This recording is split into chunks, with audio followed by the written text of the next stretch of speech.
school, like Eastern schools have softball for girls, baseball for guys, and it's different.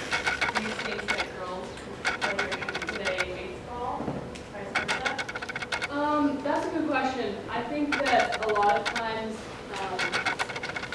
usually I haven't really heard of very many cases where that has been an issue yet, because I'm speaking from experience in middle school, and most of the girls that I play with aren't like really thinking about like the next step yet. But I do think that it would be very hard for a girl to try and play baseball, simply because all of the stereotypes that Sammy and I were talking about with that, you know, that, and also how like they're kind of expected to stay on the track of softball, because that's just simply how society works. So a lot of like this sports is, I think, what we've grown up to watch and what we've grown up to see. So it's really hard to try and change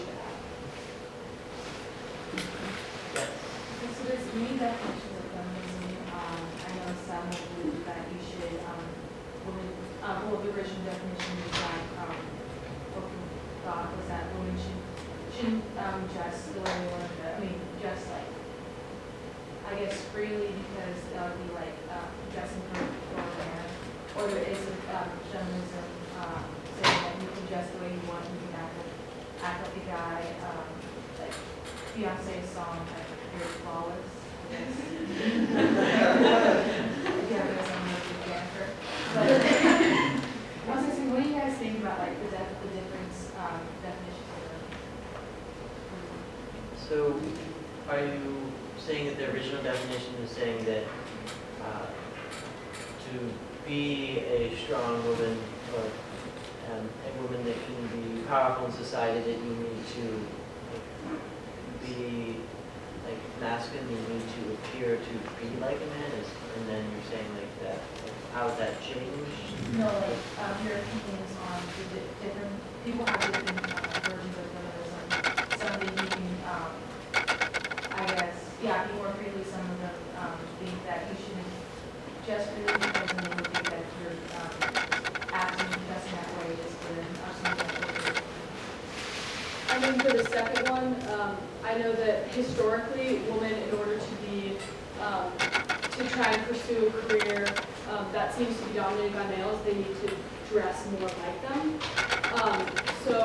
But personally, I don't think that is as much of an issue now, because, I mean, it's pretty like free in terms of like the dress code and females and males. So I'm just like, it's just like addressing yourself.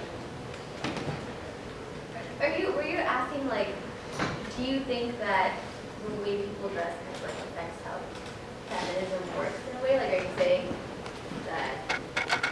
Can you just clarify one more time? I know, it's like some people believe that a feminist should dress the way they want, not caring about what anybody thinks. And others believe that the feminists should dress plain, ordinary, not bring attention to themselves, but more like their work efforts and finding their brains. Okay. So, like, to go off what Rebecca said, like the last part, I mean, it used to happen. Women used to have to dress more masculine to be able to be in an industry where men predominantly were the dominant gender. But I think now, today, with like, modern feminism, and Sheryl Sandberg has neoliberal feminism, is what she calls it. I think it more has to do with you should be able to do what you want, and how you dress should not be defined by other genders and what their expectations of you are. So I mean, whether you choose to, I mean, I'm a basketball shorts person. I would wear those every day if I could. But that doesn't necessarily, I'm not going to let society change that about me. Whether you're a skirts person or a jeans person or whatever, you should be able to wear what you want. How do you think we can go about changing misconceptions about feminism and hate trafficking? Not using like a bad word for one thing. I know that in lots of circles that and clearly Sandy has interacted with, it's still viewed as some sort of leftist radical group. But, yeah, just accepting that women's rights is still a serious issue even in just about every first world country. So, Do you think there are concrete strategies that we can go about implementing? not being embarrassed about it. That was a big step that I had to take. I don't know. There's a stigma against being a feminist for both men and women, but I don't know. My moment was in Azerbaijan where just interacting with someone who had had more traumatic experiences with violations of women's rights and talking with them, and they essentially told me that you can't live here and not be a feminist if you want to have any sort of moral code. So I found that really inspiring. Just knowing that there are so many places like that in the world, closer to home than Azerbaijan, clearly, but Yes, Mr. Guy. Kind of along these same lines, when you're talking about the word bossy and sort of, linguistic connotations of things, I wonder if actually talking about these same issues, instead of using the word feminism, using the word gender equality, would promote some of that, just have a conversation, we're gonna have a conversation about gender equality and not couch it in the terms of feminism might promote a different thinking about it. Yeah, I believe in gender equality, and not mention, oh, you're a feminist.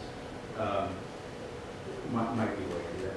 The other thing I was thinking about, I like what you were saying, Tammy, about feminism as a lens for viewing lots of human rights, gender rights, gay rights,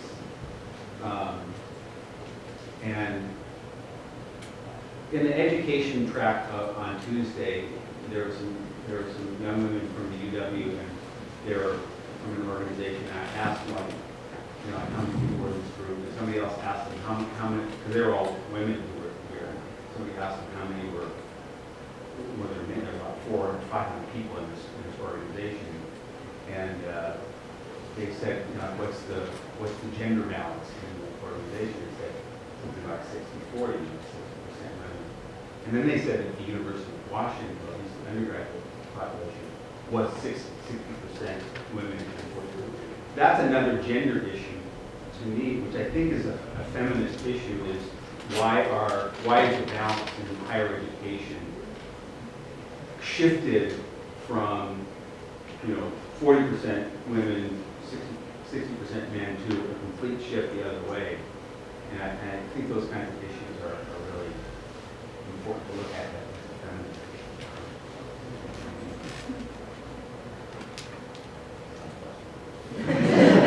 That is just my editorial.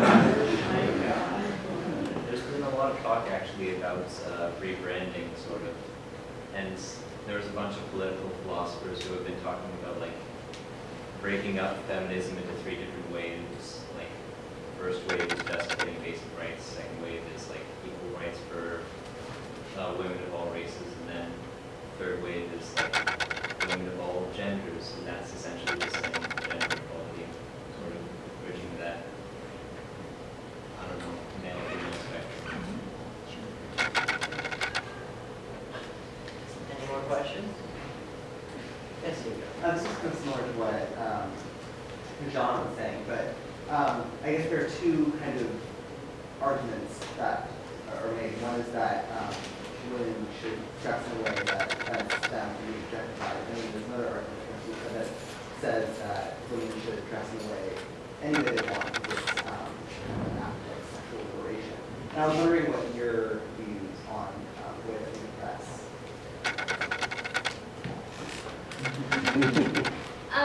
Well, I personally have an opinion that's kind of a combination of the two. I think that women have a right to dress the way they want and express themselves in whatever way they feel. However, I do think that there are certain boundaries that women should take. I don't think, just certain like workspace environment expectations, like being at school, I think shouldn't be distracting, and like you don't want body parts hanging out there. Just as kind of like a decency aspect, it has nothing to do with like